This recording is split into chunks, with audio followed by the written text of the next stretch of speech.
अस्सलामुअलैकुम, कैसे हैं आप सब? मैं ठीक-ठाक हूँ अल्हम्दुलिल्लाह और उम्मीद करती हूँ आप सब भी ठीक होंगे। Welcome to Gudiya's vlog. आज की जो वीडियो है ना उसमें बहुत सारी बातें आप लोगों के साथ शेयर करूँगी। आप लोग मेरा व्लॉग देखते रहेंगे लेकिन आपको घरेलू काम दिखाऊँगी आज मैंने क्या-क्या किया और करेलों को किस तरह मैं छीलती हूँ, किस तरह काटती हूँ, सब कुछ आप लोगों के साथ शेयर करूँगी।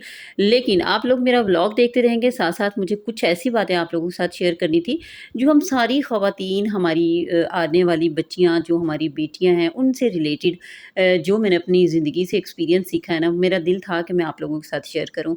तो पूरी वीडियो को देखिएगा, जो लोग न्यू हैं चैनल को कर दें सब्सक्राइब और बेल आइकन को ज़रूर प्रेस कर लिया करें ताकि आप लोगों को हर न्यू वीडियो आप लोगों को मिलती रहे। तो जी शुरू करते हैं अपने व्लॉग को। मॉर्निंग हर जो घरेलू खातून होती है ना, हाउसवाइफ़ होती है, घरेलू ज़िंदगी एक तरह ही शुरू होती है। सुबह उठना, फ़जर की नमाज़ पढ़ना, कुरान पाक पढ़ना और जी फिर जी अपनी ज़िम्मेदारियाँ शुरू कर देना। बच्चों को उठाना, स्कूल भेजना। आजकल छुट्टियाँ चल रही हैं तो फिर भी कोशिश किया करें, अगर आपके 10 साल से बड़े बच्चे हैं उनको नमाज़ की आदत बनाएँ। मैं फ़जर के टाइम ज़रूर अपने हस्बैंड से कहती हूँ कि बच्चों को उठाएँ और नमाज़ के लिए लेके जाएँ, जो 10 साल से ऊपर हैं। तो कभी तो बड़े खुशी-खुशी उठ जाते हैं बच्चे, कभी तो ज़रा तंग होते हैं। तो लेकिन बस ये है कि अल्लाह ताला सबके बच्चों को नमाज़ पढ़ने की तौफ़ीक दे आज के दौर में। तो ये हमारी ज़िम्मेदारी बनती है। माँ-बाप की ही ज़िम्मेदारी बनती है कि छोटे बच्चों को इतनी ज़्यादा आजकल की रूटीन हो गई है मोबाइल, टीवी देखने की, और आजकल जैसे बच्चे बिल्कुल फ़ारिग हैं ना, तो उनको नमाज़ की ज़रूर पाबंदी करवाने की कोशिश कर लें। बाकी अल्लाह ताला ही है कि आप लोगों की और हमारी मदद करे ना। हम माँ-बाप हैं, हम कोशिश ही कर सकते हैं ना। तो मैं ये करती हूँ कि भई वो सुबह उठ के अपने बच्चों को ज़रूर अपने हस्बैंड से कहती हूँ कि भई इनको लेके जाना है आपने ना। बाकी 2-3 नमाज़ें मेरे ज़िम्मे हैं दिन की, ज़ोहर, असर, मगरिब, फ़जर और इशा आपके ज़िम्मे है। तो मिल-जुल के ये होता है कि हम ड्यूटी दे रहे हैं, अल्लाह ताला कबूल करे कि अभी से उनको नमाज़ की आदत पड़ जाए। तो बस रूटीन से दिन शुरू हुआ। मैं अपने चिया सीड उठते ही नमाज़ के बाद भिगो के रख देती हूँ साइड पे।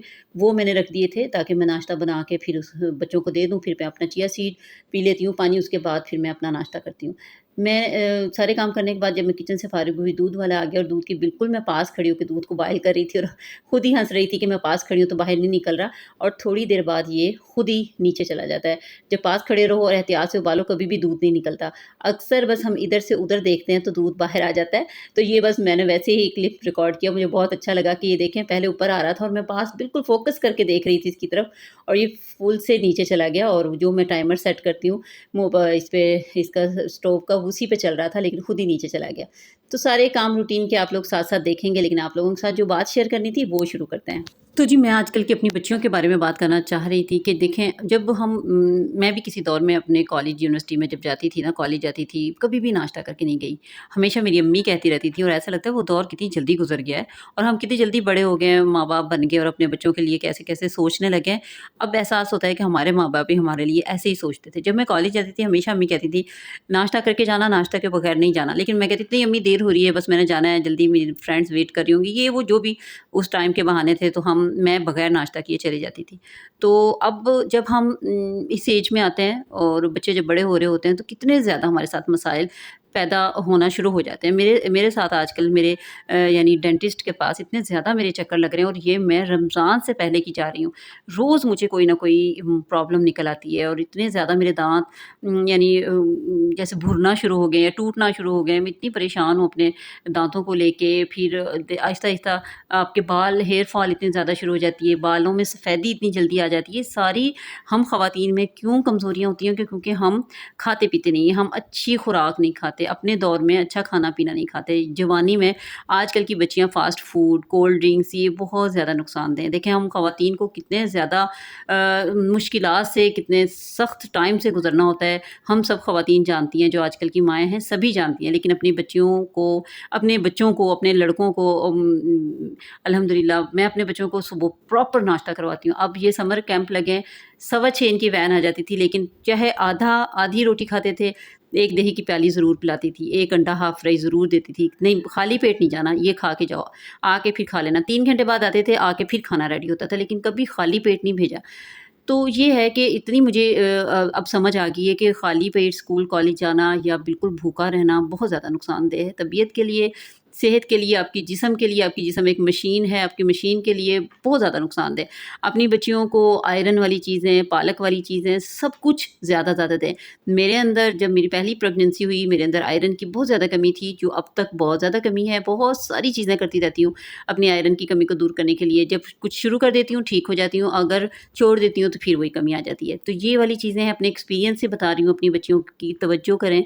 अपनी बच्चियों को ज़रूर अंडा शामिल करें, दही जितना भी दे सकते हैं, 1 प्याली, आधी प्याली, जितना भी रूटीन में आप शामिल कर सकते हैं, उनकी खुराक में ज़रूर शामिल करें। दिल करता है कि जो हमारे साथ हुआ है या हो रहा है, वो हमारी बेटियों, हमारे बच्चों, हमारे लड़कों, किसी के साथ भी ना हो। अक्सर बच्चों में भी कमज़ोरी हो जाती है और वो खाना-पीना अच्छा नहीं खाते, तो इसलिए अपने बच्चों का ख़ास ख़्याल रखें खाने-पीने का। सबसे ज़्यादा मैं नाश्ते का कहूँगी कि कोई बच्चा भूखा स्कूल ना जाए, नाश्ता किसी भी तरह का करके जाए। अच्छा, बातें साथ-साथ चलती रहेंगी और मैं आप लोगों के साथ मज़ीद डिस्कशन भी करना चाहूँगी, लेकिन पहले आप लोगों को बताऊँ कि मैं आप लोगों को क्या दिखा रही हूँ, ये मेरे साथ देखें और इसका फ़ायदा मैं आप लोगों को बताऊँगी कि जब मुझे मेरी हेल्पर ने मुझे ये बताया तो मुझे कितना ज़्यादा इसका फ़ायदा हुआ, तो मैंने आप लोगों के लिए एक क्लिप बनाया कि आप लोगों को बताऊँगी कि ये कितने फ़ायदे की चीज़ है।